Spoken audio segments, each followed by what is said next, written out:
बोलो जयकारा बोल मेरे श्री गुरु महाराज की जय। सौभाग्यशाली गुरुमुखो आनंद कंद सचेदानंद घन श्री सद्गुरु दाता दयाल जी ने रूहानी सिंहासन पर विराजमान होने के पश्चात सोई मानवता को परमार्थ लाभ कराने हेतु चहु और स्थान स्थान पर जाकर भक्ति और नाम की अविरल धारा वहा दी, जिसमें मंजन कर हजारों लाखों जीव मानव जन्म के उद्देश्य को जानकर लक्ष्य प्राप्ति की और अग्रसर हुए।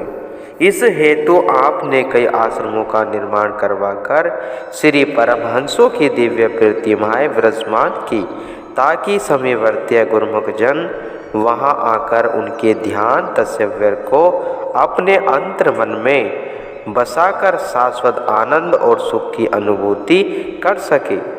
मास दिसंबर सन 1970 में आपने श्री आनंदपुर से परमधाम ग्वालियर होते हुए श्री संत नगर की धरती की पुकार को सुनकर वहां कृपा की।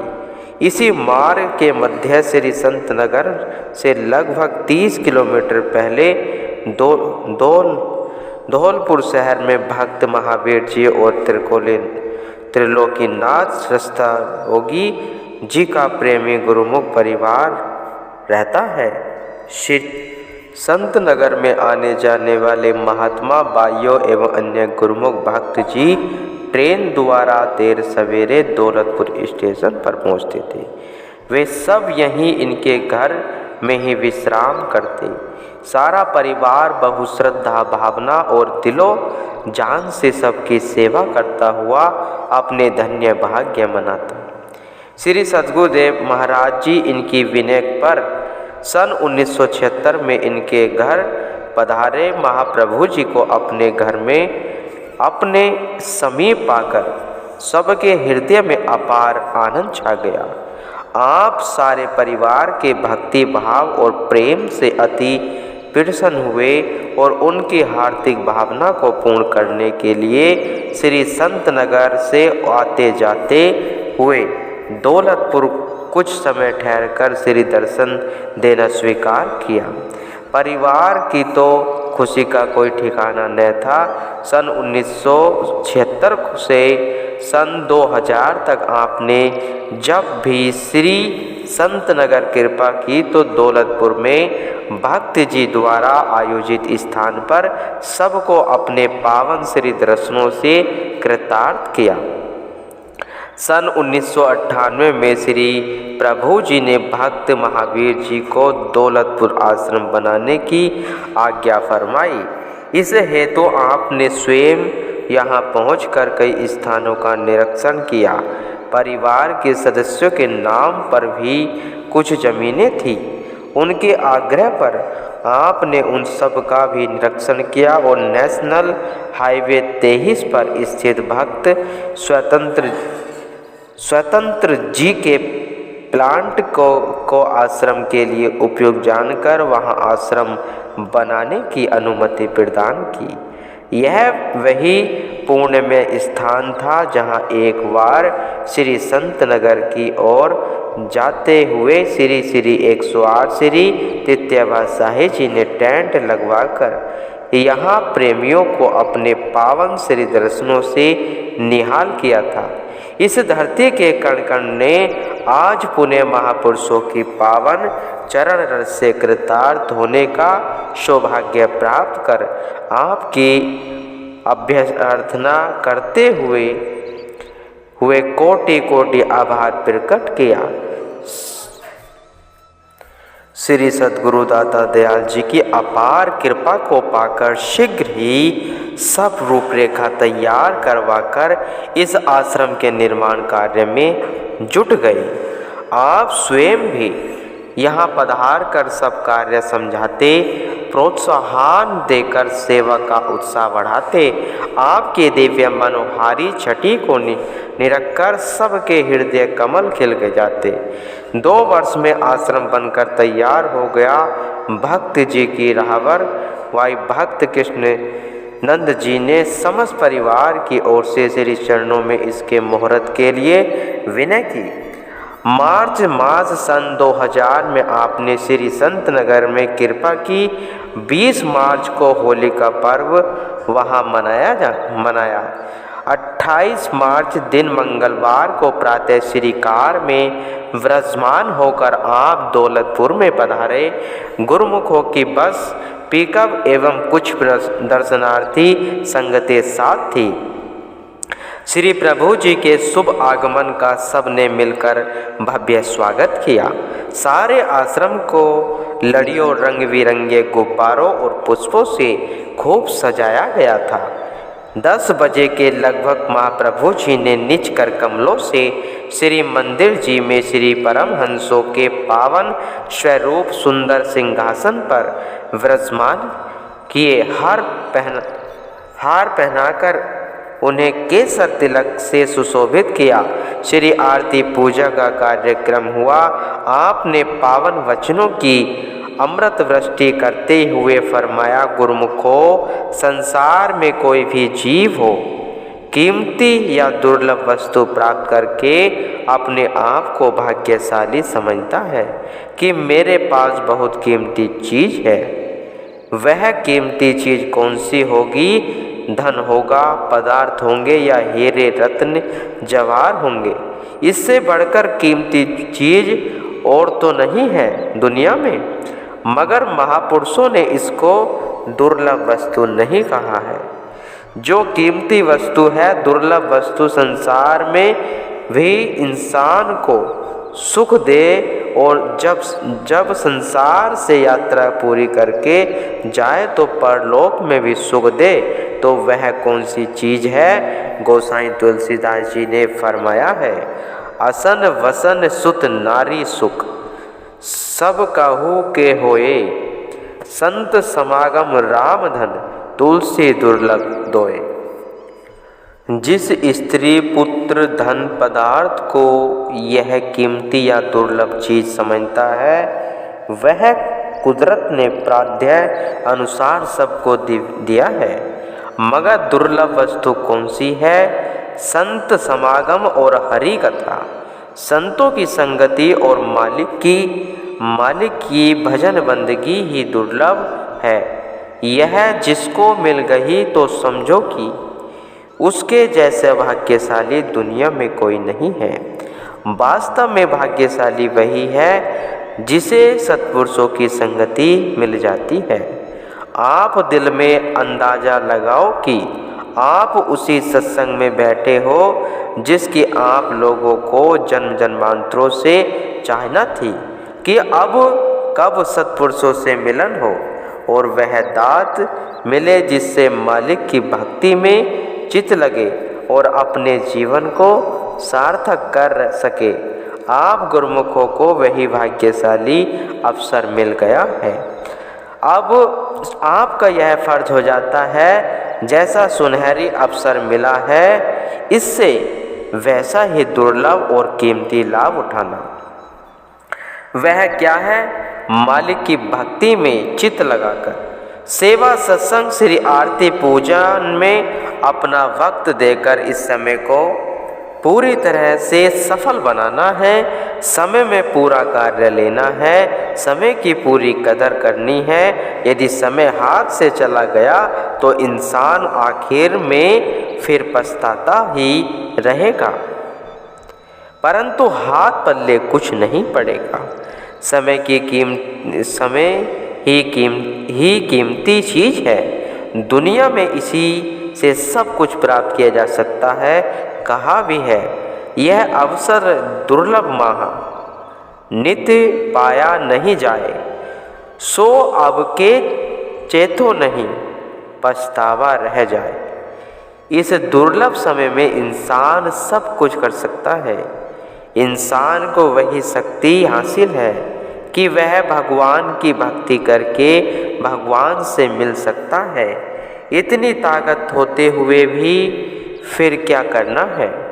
केवल यह ख्याल करना ही है कि समय का सदुपयोग किया जाए। हर समय इंसान अपने ऊपर यह निगाह रखे कि अपना समय सेवा सत्संग बंदगी में खर्च होता है या कि दूसरे कामों में। इसलिए अगर दूसरे कामों का ख्याल छोड़कर केवल इसमें अपना ध्यान देगा तो उसके सारे काम अपने आप पूर्ण हो जाएंगे। दोहे में भी कहा है, सार वस्तु जगत में पावन हरि का नाम, नाम हरि का सिमरते पूर्ण हो सब काम। मालिक का नाम ही सार वस्तु है, वही अपनी चीज है। इसी का सुमरण करने से, अपने दिल में बसाने से दुनिया के सब काम अपने आप ही पूर्ण हो जाएंगे। अपना निजी काम अर्थात आत्मा को जन्मों से परमात्मा से विछड़ी हुई थी, वह परमात्मा के साथ मिल गई तो उसका सारा काम हो गया। गुरुमुखो यही काम करना है और इसी काम के लिए आज इस आश्रम की मूर्ति का सुनहरे अवसर मिला है, जिसका नाम आनंद नगर रखा है। अपने भक्त को मालिक की भजन बंदगी में लगाते हुए अपने जीवन में आनंद भरना है और अपने जीवन के लक्ष्य को पूरा करना है। पावन वचनों को श्रवण कर आई हुई समस्त संगते गदगद कंठ से गुरु महिमा के गीत गाते हुए महाप्रभु जी का आभार प्रकट करने लगी। आपने परिवार के सभी सदस्यों को बुलवाकर श्री वचन की, आपका और हमारा इस जन्म और युग का संबंध नहीं है। आप द्वापर युग से हमारे साथ चले आ रहे हो। आप सब यही ग्वाल बाल हो। सेवक स्वामी का नाता आदि जुगादि से चला आ रहा है। आप सब गुरु आज्ञा में चलते हुए सेवा में संलग्न रहकर भक्ति के साधनों को अपनाते हुए अपने जन्म को सफारत करें और मालिक की प्रसन्नता को प्राप्त करें। श्री सद्गुरुदेव जी महाराज जी जब श्री संत नगर में पधारते तब हजारों की संख्या में गुरुमुख प्रेमी श्री दर्शन सत्संग के लिए यहाँ आते। कई दर्शनार्थी ट्रेन लेट हो जाने से रात्रि समय इसी आश्रम पर रुक जाते और प्रातः समय श्री संत नगर के लिए प्रस्थान करते। सुचारू व्यवस्था एवं सुख सुविधा प्रदान करते हुए यह सत्संग आश्रम उच्च उद्देश्य को पूरा करने में संलग्न है। महापुरुषों के अनंत अनंत उपकारों की एक झलक भी वर्णनित पर्वों पर अधिकतर यात्री वीना स्टेशन से ट्रेन द्वारा अशोकनगर पहुंचकर निजी बसों की व्यवस्था से श्री आनंदपुर पहुंचते थे। यह मार्ग काफ़ी लंबा पड़ता और समय भी अधिक लगता। इधर चंदेरी में बिल्कुल छोटा सा आश्रम बना हुआ था, जहां अत्यधिक संगतों के लिए सुव्यवस्था नहीं थी। ट्रेन से ललितपुर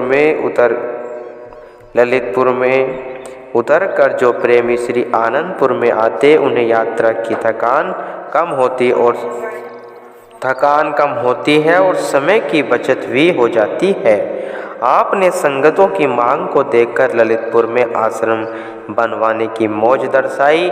सन 1994 में स्वयं महाप्रभु जी ने कुछ सेवकों को साथ ले जाकर 2-3 जगह देखी जहां आज आश्रम बना हुआ है। इस स्थान को उपयुक्त जानकर आपने इस स्थान को खरीदने का आदेश दिया। श्री आज्ञा पाकर महात्मा पूर्णा भक्तानंद जी की और भक्ति यशपाल जी ने इस स्थान की रजिस्ट्री करवाई। सब कार्यवाही हो जाने के पश्चात आपने महात्मा ज्ञाना विचारानंद जी को इसकी 4 दीवारी करने की श्री आज्ञा फरमाई। सन 1996 में इस स्थान की सारी रूपरेखा तैयार करवाई। श्री मंदिर, सत्संग भवन, भगत एवं भक्तानियों के रहने का अलग अलग स्थान, लंगर एवं पार्क आदि सब आवश्यकताओं को मद्देनजर रखते हुए पूरा नक्शा तैयार करवाया। यहाँ का निर्माण कार्य अति दीर्घ गति से चला और सर्वप्रथम आपने यहाँ कुछ कमरे तैयार करवाए ताकि रहने की सुविधा मिल सके। इसी के साथ साथ श्री मंदिर की नींव भी रखी और श्री प्रभु जी की अपनी असीम कृपा से एक वर्ष के अंदर ही श्री मंदिर बनकर तैयार हो गया और आपने इसका भव्य उद्घाटन करते हुए पावन वचनों में फरमाया, आप गुरुमुखों के कितने अहोभाग्य हैं कि जिनको ऐसा दुर्लभ, अनमोल और सुनहरी अवसर मिला हुआ है। इस समय आपको जीवन का असली मकसद अर्थात मालिक की भक्ति को प्राप्त करने के लिए सब साधन मुयस्सर हो रहे हैं। दुनिया की हर एक चीज़ इंसान की किसी न किसी तरीके से मिल सकती है, मगर हर तरह से इंसान को सुख देने वाली, लोक में भी सुखी रहने वाली और परलोक में भी सुहेला बनाने वाली यह मालिक की भक्ति केवल आप जैसे गुरुमुखों को ही हासिल है। आप बहुत ही भाग्यशाली हो जिनको ऐसा दुर्लभ समय मिला है और साथ में दुर्लभ वस्तु अर्थात भक्ति प्राप्त हो रही है। इसलिए हर गुरुमुख को अपने दिल में यह विचार होना चाहिए कि जब ऐसी दुर्लभ वस्तु, कीमती चीज़ हो कि कहीं भी किसी जगह भी नहीं मिल पाती और सुख, शांति एवं आनंद प्रदान करने वाली है, तो इसको कैसे प्राप्त करें। इसे प्राप्त करने के लिए गुरुमुखों को हर वक्त इस कोशिश में होना चाहिए कि उसका हर श्वास, सारा समय इसी भक्ति को हासिल करने के लिए लगा रहे, ताकि ऐसा समय हाथ से निकल न जाए और इंसान की हसरत दिल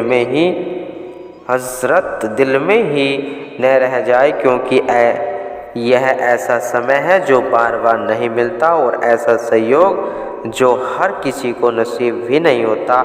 इसलिए ही गुरुमुखों के भाग्यों की सराहना की गई है। इस संसार में पहले तो मनुष्य जन्म की प्राप्ति होना ही बड़ा दुर्लभ है, फिर सत्पुरुषों की संगति का मिलना उससे भी दुर्लभ है। पुनः ऐसे भक्ति के साधन मुयस्सर हो जाने यह बड़े ही ऊंचे भाग्यों की निशानी है। इसलिए महापुरुष गुरुमुखों को जो उनके संपर्क में आ जाते हैं, उनको हमेशा इस बात से होशियारी कराते हैं, चेतावनी देते हैं कि यह समय, यह सहयोग हर वक्त नहीं मिलता। इसलिए आप पूर्ण सतर्कता से इस वक्त का फ़ायदा उठा सकते हो गुरुमुखों।